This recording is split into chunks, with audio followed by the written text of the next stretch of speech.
Halo, saya mengirim salam ke The Movement Church kepada Pastor Roy dan Jessica jauh-jauh dari Singapura.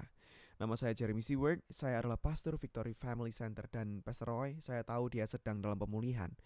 Anda luar biasa, Pastor. Saya dengar tentang ini dan beberapa dari kami yang mendengar berkata, "Hey, kami akan melakukan apapun untuk membantu Anda." Jadi walaupun saya tidak bertemu kalian secara langsung, saya ingin membantu dan merekam khotbah ini untuk mengurangi beban kalian. Dan Pastor Roy, kami berdoa untukmu, untuk mujizat dan pemulihan dari Tuhan. Dan ia akan melakukan lebih lagi di musim ini, di gereja kalian dan di sekeliling kalian. Ini adalah sebuah kehormatan dan hak istimewa untuk dapat membagi sedikit firman Tuhan dengan kalian di pagi ini. Jadi dimanapun kalian mendengar ini, apapun kondisi kalian, saya berdoa agar Anda membuka hati dan dapat melalui ini bersama. Seperti yang saya katakan, saya di Singapura. Saya menjadi pastor di sini bersama istri saya dan keluarga saya selama bertahun-tahun. Suatu hari nanti saya akan ke Sydney, tetapi itu belum terjadi juga. Bolehkah saya langsung saja memulai membagikan firman Tuhan yang Tuhan telah taruh dalam hati saya? Dan saya ingin berbicara tentang memiliki momen iman.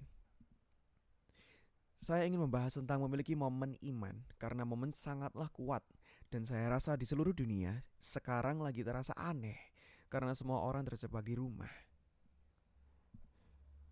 Kalian tahu, karantina dan bekerja di rumah merupakan impian dulu. Benar kan? Mereka tidak ingin bekerja di kantor, mereka ingin bekerja di rumah dengan keluarga. Sekarang semua menyadari bahwa itu bukanlah mimpi mereka. Mungkin saya tidak menginginkannya. Dan dalam waktu di mana semua orang seharusnya merasa lebih rileks, saya merasa segalanya malah lebih melelahkan. Saya merasa hari-hari menjadi cepat waktu sedang menjaga anak-anak.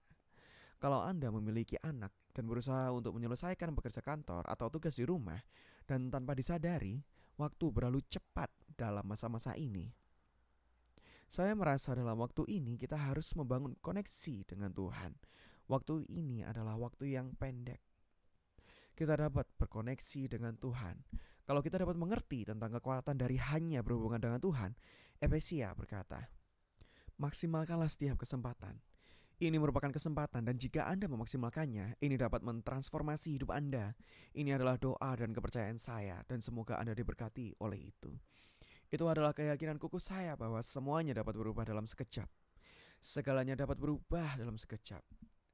Mungkin kalian pernah mengalaminya, momen di mana Anda menemukan pasangan hidup Anda, momen di mana Anda mendapat pekerjaan atau promosi.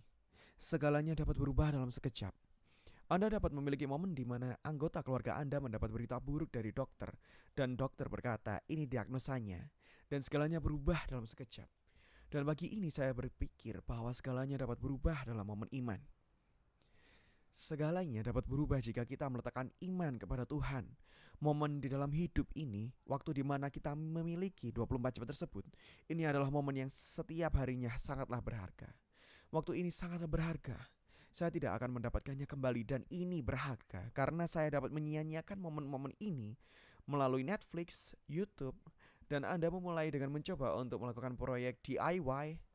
4 jam kemudian Anda belajar apakah Bigfoot itu nyata dan tidak tahu bagaimana Anda mengetahuinya. Anda dapat menyia-nyiakan momen Anda atau Anda dapat menginvestasikannya.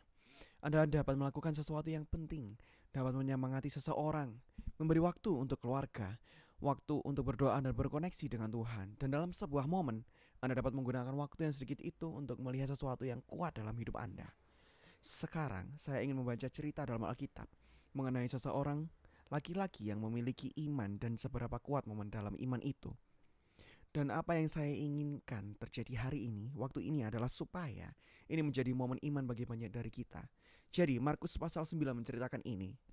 Menceritakan tentang Yesus yang naik ke gunung dan Alkitab berkata, ketika Yesus, Petrus, Yakobus dan Yohanes kembali pada murid-murid lain, mereka melihat orang banyak mengerumuni murid-murid itu.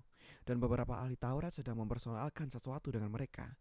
Pada waktu orang banyak itu melihat Yesus, tercenganglah mereka semua dan bergegas menyambut dia. Lalu Yesus bertanya kepada mereka, apa yang kamu persoalkan dengan mereka? Kata seseorang dari orang banyak itu, Guru, anakku ini kubawa kepadamu. Pahami ini, ayahnya membawa anaknya kepada Yesus. Guru, anakku ini kubawa kepadamu karena ia kerasukan roh yang membisukan dia. Dan setiap kali roh itu menyerang dia, roh itu membandingkannya ke tanah. Lalu mulutnya berbusa. Giginya berkertak dan tubuhnya kejang. Jadi ini sangat serius. Terdapat situasi spiritual. Dia berkata dia sangat tertekan. Terdapat roh iblis yang mempengaruhinya secara fisik. Dia memanifestasi segala gejalanya. Dia menjadi kejang dan Alkitab berkata, "Aku sudah meminta kepada murid-muridmu supaya mereka mengusir roh itu, tetapi mereka tidak dapat." Maka kata Yesus kepada mereka, "Hai, kamu angkatan yang tidak percaya, berapa lama lagi aku harus tinggal di antara kamu? Berapa lama lagi aku harus sabar terhadap kamu? Bawalah anak itu kemari." Lalu mereka membawanya kepadanya. Waktu roh itu melihat Yesus, anak itu segera digoncang-goncangannya, dan anak itu terpelanting ke tanah dan terguling-guling, sedang mulutnya berbusa. Lalu Yesus bertanya kepada ayah anak itu, "Sudah berapa lama ia mengalami ini?" Jawabnya, "Sejak masa kecilnya, dan seringkali roh itu menyeretnya ke dalam api ataupun ke dalam air untuk membinasakannya. Jadi inilah keputusasaan. Tolong berbelas kasihlah dan bantulah kami kalau Anda mampu." Inilah tangisan seorang ayah. Dia membawanya dengan harapan melihat Yesus pembuat mujizat. Mungkin sesuatu dapat terjadi jika Yesus di sana. Jadi dia membawa anaknya kepada muridnya, tapi mereka tidak dapat melakukan apapun. Dan sang ayah menjadi putus asa. Sekarang, Yesus datang kembali dan sang ayah berpikir, "Murid-muridmu tidak dapat melakukan apapun, tetapi berbelas kasihlah dan lakukanlah sesuatu jika Anda mampu." Jawab Yesus, "Katamu jika engkau dapat. Tidak ada yang mustahil bagi orang yang percaya." Segera ayah anak itu berteriak, "Aku percaya, tolonglah aku yang tidak percaya ini." Ketika Yesus melihat orang banyak makin datang berkerumun, ia menegur roh jahat itu dengan keras. Katanya, "Hai kau roh yang menyebabkan orang menjadi bisu dan tuli, aku memerintahkan engkau, keluarlah daripada anak ini dan jangan memasukinya lagi." Lalu keluarlah roh itu sambil berteriak dan menggoncang-goncangkan anak itu. Dengan hebatnya, anak itu kelihatannya seperti orang mati, sehingga banyak orang yang berkata, "Ia sudah mati." Tetapi Yesus memegang tangan anak itu dan membangunkannya. Lalu ia bangkit sendiri. Sebuah mujizat terjadi, segalanya dapat berubah dalam momen iman. Saya ingin Anda mengerti, segalanya dapat berubah dalam momen iman. Anda dapat merasa tertekan. Ada banyak hal ada dalam pikiran Anda sekarang. Terdapat banyak ketakutan terhadap masa depan. Mungkin jika Anda tidak yakin terhadap apa yang akan terjadi dalam minggu-minggu ke depan. Tetapi saya di sini untuk memberitahumu di momen iman, segalanya dapat berubah. Dan ayah ini yang memiliki anak yang memiliki kondisi tersebut, memiliki momen dalam iman yang mengubah seluruh situasinya. Tidak masalah seberapa lama, tidak masalah seberapa kompleks, tidak peduli seberapa mustahilnya itu. Semuanya berubah karena momen iman itu, bukan karena momen di mana dia mengalami sesuatu yang mengubah kita, tetapi iman kita. Jadi Anda bisa mengikuti ibadah ini seperti ini, tetapi itu saja tidak akan mengubahmu. Kalau Anda mengalami momen iman di tengah ini semua, ini dapat mengubahmu. Apakah Anda pernah mempunyai iman dalam hatimu dan Anda merasa yang mustahil sepertinya menjadi mungkin? Saya ingat ketika saya masih kecil di Singapura, saya ingat kalau saya sangat terobsesi dengan Superman. Saya sangat amat terobsesi dengannya dan saya dibelikan baju Superman oleh seseorang. Ada huruf S besar di bagian dadanya, tetapi yang paling penting adalah sayapnya. Dan sebagai anak kecil, hanya sayap yang Anda perlukan. Jadi saya akan berlari secepat mungkin untuk membuat sayap di belakang baju saya terbang. Dan saya akan memastikan apakah sayap di baju saya benar-benar terbang. Saya sangat terobsesi dengannya. Dan imajinasi saya sangat jelas. Saya akan membayangkan kalau saya dapat terbang. Dan sewaktu tidak ada yang melihat, saya merasa itu benar-benar terjadi. Ketika tidak ada yang melihat, saya akan naik beberapa anak tangga dan loncat. Mencoba untuk terbang. Karena saya percaya kalau saya sebenarnya bisa terbang. Hanya tidak pernah mencoba saja. Saya mempunyai iman yang berasal dari hati saya. Tetapi saya terus dikecewakan lagi dan lagi. Ada waktu di mana kita sedang berada di kolam renang dan kakak laki-laki saya sedang les berenang. Waktu itu saya masih muda, kira-kira 3 atau 4 tahun.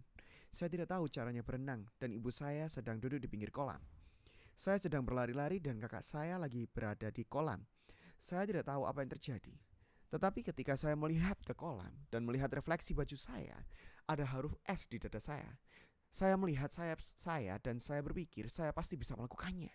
Saya pasti bisa melakukannya sekarang juga. Saya adalah Superman.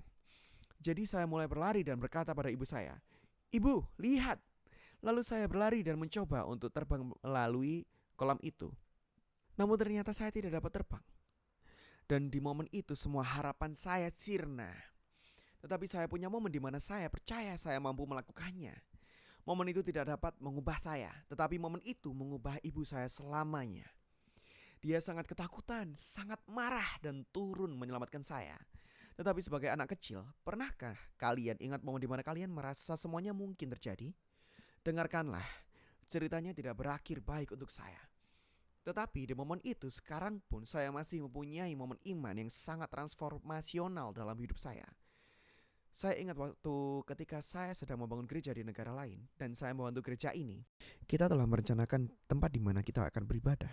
Kita telah bekerja sangat keras selama beberapa tahun untuk gereja ini dan saya berusaha menyisihkan sedikit uang untuk pemimpin gereja. Ketika kita keluar dari tempat sebelumnya dan ingin mencari tempat selanjutnya, ada seseorang yang berkata kepada saya, "Hey, ada manajer di hotel itu dan saya rasa dia adalah orang Kristen dan dia mungkin mau membantu kita." Entah bagaimana mereka bisa kenal orang ini, akhirnya kita membuat janji. Tetapi ternyata orang yang berkata kalau dia kenal manajer ini sebenarnya tidak terlalu mengenal manajernya. Dan sekarang kita tidak yakin kalau kita bisa bertemu manajer ini. Dan Anda tahu, rencana itu tidak berjalan dengan baik.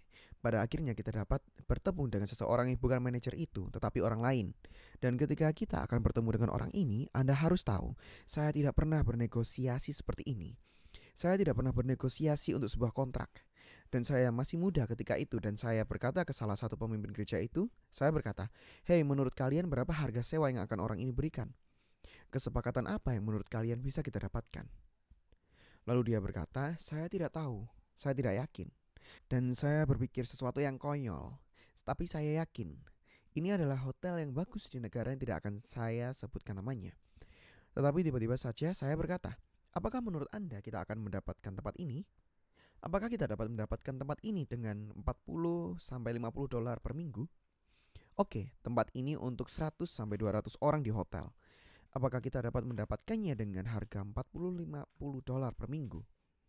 Orang ini melihat saya dan tiba-tiba ketawa dan melihat saya seperti saya gila dan berkata, "Tidak, saya rasa tidak mungkin." Saya berkata, "Oke, jadi kita ke pertemuan ini dan duduk, lalu kita bercakap-cakap dengan manajernya." Dia berkata, "Hey, bagaimana cuaca di luar?" Kita hanya bercakap-cakap saja. Tiba-tiba saya tidak tahu kenapa. Saya mulai berdoa dan bertanya, "Tuhan, apa yang harus kita katakan? Bagaimana saya melakukannya?" Dan saya masih berpikir kesepakatan apa yang saya akan dapat. Lalu saya merasa Tuhan berkata kepada saya, "Apa yang dia rindukan?" Saya berkata, "Apa?" Tanyakan apa yang dia rindukan. Tuhan berkata, "Ya, tanya apa yang dia inginkan dari sini." Dan saya duduk di sini dan berkata, "Tuhan, saya tidak tahu jika engkau sadar apa yang barusan kau katakan. Pernah kalian merasa seperti ini? Saya tidak tahu, tapi engkau katakan kedengaran aneh. Kenapa saya harus bertanya seperti itu? Saya kesini untuk meminta sesuatu dari dia. Saya mempunyai keinginan, tapi saya tidak bisa melupakannya." Jadi tiba-tiba manajernya berkata, "Kalian ingin berdiskusi sesuatu, apa yang kalian inginkan?" Jadi saya melakukan apapun yang seorang pastor baik harus lakukan. Saya duduk dengan muka datar dan dengan percaya dirinya bertanya kepadanya, "Saya mau tahu apa yang Anda inginkan dari ini semua." Lalu matanya menjadi lebih besar dan saya mendekatinya dan berkata, "Saya mau tahu apa kerinduanmu." Lalu saya berhenti sebentar untuk memberikan efek. Lalu dia terlihat sangat kaget dan terguncang. Di dalam hati saya berkata, "Yes, saya berhasil." Lalu orang di meja sebelah dan pemimpin gereja yang bersama saya melihat saya seperti, "Apa yang Anda telah lakukan?" Lalu tiba-tiba manajer ini berkata, "Anda tahu, saya sebenarnya tidak menginginkan apapun dari ini semua." Saya berpikir, oke. Lalu dia berkata sesuatu yang luar biasa. Dia berkata, "Anda tahu, saya sebenarnya orang Singapura. Kita tidak tahu ini. Dia memang beretnis Tionghoa. Tapi saya tidak tahu dia orang Singapura." Lalu dia berkata, "Saya paham apa yang Anda sedang alami sekarang karena saya juga orang Kristen. Dan saya pergi ke sebuah gereja kecil. Selama bertahun-tahun, kita selalu kesulitan untuk mencari tempat. Kita dikeluarkan dari tempat sewa kita berkali-kali. Saya paham rasanya. Jadi saya berpikir kalau ada sesuatu yang dapat kita lakukan untuk memberkati Anda, kita akan melakukannya." Dan di momen itu iman muncul dalam hati saya. Saya berpikir kita akan mendapatkan tempat ini. Dia berkata, "Apa yang Anda perlu?" Saya berkata, "Tempat untuk 100-200 orang." Dia berkata, "Tidak masalah. Ada lagi?" Saya berkata, "Kita mau bawa makanan sendiri. Kita tidak mau membayar makanan mahal di hotelmu. Kita ingin membawa makanan kita sendiri." Dia berkata, "Oke." Saya berkata, saya juga butuh tempat untuk menyimpan peralatan kami, drum, keyboard, dan beberapa peralatan. Tolong berikan kami gudang. Kita tidak pernah melakukannya, tapi saya berkata, kita butuh. Dia berkata, oke boleh. Ada lagi?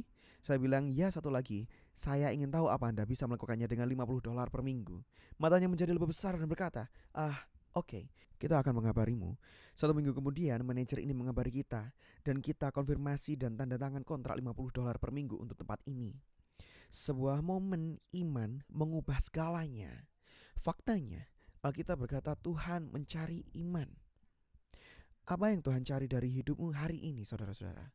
Dia mencari imanmu. Dia tidak mencari kesempurnaan. Dia tidak mencarimu untuk memberimu sebuah pertunjukan religi. Dia mencari imanmu agar engkau mempercayainya, berpegang padanya dan menaruh kepercayaanmu di perkataannya. Di Alkitab 2 Tawarikh 16 ayat 19, karena mata Tuhan menjelajah seluruh bumi untuk melimpahkan kekuatannya kepada mereka yang bersungguh hati terhadap Dia. Tuhan menjelajahi bumi dan mencari alasan agar Anda menampakkan diri. Hanya mencari sebuah alasan untuk bergerak kepada orang yang hatinya penuh iman. Tuhan mencari itu dan Tuhan merespon hal itu, saudara-saudara. Tuhan berkata, jika kamu mempunyai iman seperti biji sesawi, kamu dapat memerintahkan gunung untuk pindah dan ia akan pindah. Tuhan merespon pada iman. Hanya membutuhkan sebuah momen iman untuk mengubah sesuatu di dalam hidupmu. Itu adalah momen iman yang mengubah situasi ayah tadi. Jika Anda adalah orang yang beriman kepada Yesus pagi ini bukanlah proses yang panjang. Ini adalah momen di mana Tuhan akhirnya menyelamatkan dan masuk dalam hatimu. Itu adalah saat di mana Tuhan mulai menyentuh kita. Kita menerima kesembuhan yang ajaib di momen ini. Itu hanya satu momen. Tetapi realitanya adalah bahwa di situasi dan hidup kita melewati banyak hal yang menggoyahkan iman kita.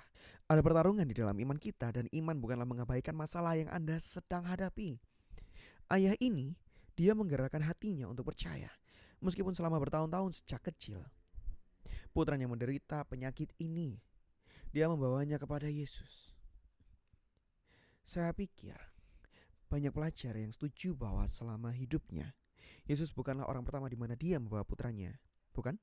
Dia putus asa, tetapi setelah mencoba berkali-kali dia mendengar tentang Yesus membuat mujizat, menyembuhkan orang sakit, mengusir setan, dan dia pikir Yesus bisa membantu dia. Jadi dia menggerakkan imannya, walaupun ada keraguan dan ketidakpercayaan. Biarkan aku mencoba percaya. Tapi yang tidak ia sangka adalah pertarungan lain dengan imannya. Yesus tidak ada di sana, muridnya tidak dapat mengusir setan ini, dan imannya sedang berkurang. Dia berbicara kepada Yesus dan saat dia berbicara, imannya bernyanyi. Dia berkata, jika ada yang bisa engkau lakukan, jika engkau bisa berbelas kasihan, jika engkau memberkati kami, engkau mungkin tidak bisa mengusirnya, tetapi mampukah engkau menolong kami? Dan Yesus menghentikan dan berkata, apa maksudmu jika aku mampu? Anda harus memiliki iman, Anda perlu percaya bukan? Anda harus percaya. Iman adalah melihat Tuhan untuk solusi meskipun terlihat mustahil. Iman ada di hati saya. Tuhan bisa memecahkan masalah keuangan saya walaupun terlihat mustahil. Iman adalah mengetahui bahwa Tuhan bisa menyentuh keluarga saya, menyembuhkan tubuh saya walaupun itu nampaknya mustahil. Iman adalah percaya kepada Tuhan untuk solusi, bahkan di saat itu terlihat mustahil, dan ini adalah tempat di mana Bapa ini berada. Saat di mana ia memiliki pilihan untuk percaya atau ragu. Jadi iman Anda akan diuji dengan hal yang sama seperti iman ayah ini. Apakah Anda tahu iman kita diuji? Iman kita sering kali diuji lewat ukuran masalah kita. Ini adalah masalah besar. Ini bukanlah penyakit biasa, putranya telah dirasuki setan. Maksud saya adalah bahwa ini masalah yang besar. Ada sebuah roh yang menyebabkan semua masalah ini, dan ukuran masalah Anda akan menggoyahkan iman Anda. Ini sangat besar, sulit. Saya tidak bisa mengatasinya dan tidak tahu bagaimana melakukan pekerjaan ini. Saya ragu perusahaan, negara, dan keluarga saya akan mampu melalui ini. Ukuran masalah ini menggoyahkan iman saya. Hal kedua yang menggoyahkan Anda adalah mungkin sama dengan sang ayah. Durasinya yang kita hadapi. Durasinya berapa lama masalah itu ada di sana. Untuk sang ayah, ini sejak putranya masih muda. Ini terjadi berulang-ulang. Lihat ini. Ini sedang terjadi begitu putranya mendekat dan melihat Yesus. Ini terjadi lagi. Dan itulah sebabnya sang ayah berjuang keras untuk percaya pada saat ini. Dan hal terakhir yang saya pikir bisa dihubungkan dengan sang ayah adalah Anda tahu apa yang menggoyahkan iman kita? Itu adalah perasaan kalah. Dan dia datang kepada Yesus dan berkata, "Jika ada yang dapat engkau lakukan," dan Yesus berkata, "Apapun dapat terjadi." Dan ayahnya berkata, "Saya percaya, tetapi tolong ketidakpercayaan saya. Saya sedang mencoba untuk beriman di sini. Saya ingin percaya, tapi kenapa? Masalah ini sangatlah besar. Sudah begitu lama dan saya kecewa lagi dan lagi dan lagi." Tetapi bahkan setelah semua kekecewaan ini, Anda tahu apa yang Yesus minta? Yesus berkata kepada sang ayah, "Anda perlu memiliki momen ini. Anda perlu percaya dan segala sesuatu dapat terjadi. Tetapi Anda harus melewati semua ini. Anda harus melewati semua alasan dan semua hal yang Anda lihat dan mulai menggerakkan iman Anda untuk sebuah keajaiban. Karena iman saya tidak dapat bergantung pada ukuran masalah saya. Iman saya harus bergantung pada ukuran Tuhan saya, dan Tuhan saya dapat melakukan segalanya. Tuhan saya adalah Tuhan di atas ketidakmungkinan. Dimanapun Anda berada sekarang, maukah Anda menggerakkan iman Anda dan percaya pada Tuhan dapat melakukan sesuatu yang ajaib di dalam hidup Anda dan situasi Anda? Dia adalah pekerja mukjizat, dan saya dapat memilih untuk menjadikan momen di sini momen iman. Anda mungkin menghadapi situasi terbesar atau hal-hal yang Anda tidak tahu bagaimana cara mengatasinya. Iman Anda tergoyahkan dan seperti sang ayah, Anda merasa iman semakin berkurang jauh. Saya ingin menantang Anda sekarang. Jadikan saat ini momen iman. Jadikan saat ini Anda merespon. Beberapa tahun yang lalu, sekitar 3 atau 4 tahun yang lalu, saya bepergian ke sebuah kamp pemuda di Kuala Lumpur, Malaysia. Dan pada saat itu putra bungsu saya sekitar 5 tahun. Dia sedikit sakit, terserang flu, pilek terus menerus. Tapi kadang-kadang dia mendapat reaksi alergi. Jadi itu bukan masalah besar bagi kami. Ketika saya mendarat di Kuala Lumpur dan dijemput dari bandara, istri saya mengirim pesan kepada saya dan berkata, "Ada yang salah dengan Ethan." Dan dia mengirimkan foto putra saya. Wajahnya bengkak, matanya hampir tertutup. Anda tidak bisa mengenalinya. Dia bengkak, badannya penuh air, dan saya berkata, "Lebih baik pergi ke dokter." Dia pergi ke klinik, dan saat dokter melihatnya tanpa memeriksa apapun, dia berkata, "Bawa dia ke ruang gawat darurat sekarang." Dia sampai di ruang gawat darurat dan berkata, di ruang gawat darurat mereka mulai berbicara dengan istri saya dan berkata, "Dia menderita sindrom, kita tidak yakin apa penyebabnya, tetapi biasanya itu disebabkan oleh penyakit tertentu ini." Mereka berkata ini memiliki banyak implikasi, ginjalnya dan tubuhnya melepaskan dan mengeluarkan protein dan menahan air. Ini dapat menyebabkan gagal ginjal. Dia mungkin menjalani dialisis selamanya. Kebanyakan orang tidak pulih. Bahkan jika dia membaik setiap beberapa tahun, ini akan terjadi lagi. Ini akan kambuh dan tidak tahu apa yang sedang terjadi. Ini 2 minggu sebelum Natal. Putra saya berusia 5 tahun. Saya akan berkhotbah kepada ratusan orang muda di kamp pemuda ini. Dan saya tidak tahu harus berkata apa. Jadi saya dan istri saya membicarakannya. Kami berkata, "Dengarkan, saya akan melayani anak-anak ini. Kita terus berkabar ya." Dia berkata, "Ya, Anda harus tetap di sana." Itu tidak memberhentikan campnya. Saya dan dia, kami berdoa bersama. Dia menangis, saya menangis. Saya tidak tahu apa yang harus saya lakukan untuk anak saya. Kami berdoa. Itu hari Kamis. Dia dirawat di rumah sakit. Mereka mulai memberi beragam obat, tapi mereka mengatakan tidak akan berubah. Dia akan berada di dalam rumah sakit selama 2 minggu. Ini bahkan akan memakan waktu seminggu untuk obatnya memberi efek. Dan kami berdoa pada hari Kamis dan Jumat. Saya berbicara dengan istri saya dan saya memberitahu Anda sesuatu terjadi di Jumat malam. Ini menggoyahkan iman saya. Saya memberitahu orang-orang muda ini, Tuhan itu baik. Dia dapat membantu Anda dan anak saya di rumah sakit. Saya mulai merasa seperti ada sesuatu menggoyahkan iman saya. Jumat malam saya mulai untuk berdoa dan berdoa. Saya mulai untuk berdoa. Sesuatu datang ke dalam hati saya dan saya hanya percaya untuk sebuah mujizat. Dan saya merasa seperti ada sesuatu yang berubah. Saya mengirim pesan ke istri saya dan saya bilang, "Saya rasa sesuatu telah berubah pada malam Jumat." Dan dia berkata, "Saya baru saja berdoa." Dia berkata, "Saya juga merasa ada yang berubah." Dan di saat itu juga, lewat pesan dan telepon, kami mulai merasakan momen iman. Saya bilang, saya rasa sesuatu akan berubah. Keesokan paginya, baru saja lewat 1,5 hari sejak masuk rumah sakit, dokter masuk dan dia berkata, "Ini sangatlah hebat, Anda sangat beruntung. Air dalam anak Anda sudah berkurang banyak sekali. Dia sudah terlihat mulai normal. Ini sangatlah hebat, Anda sangat beruntung." Lalu saya berkata, "Ini tidak beruntung, tapi ini adalah Tuhan saya.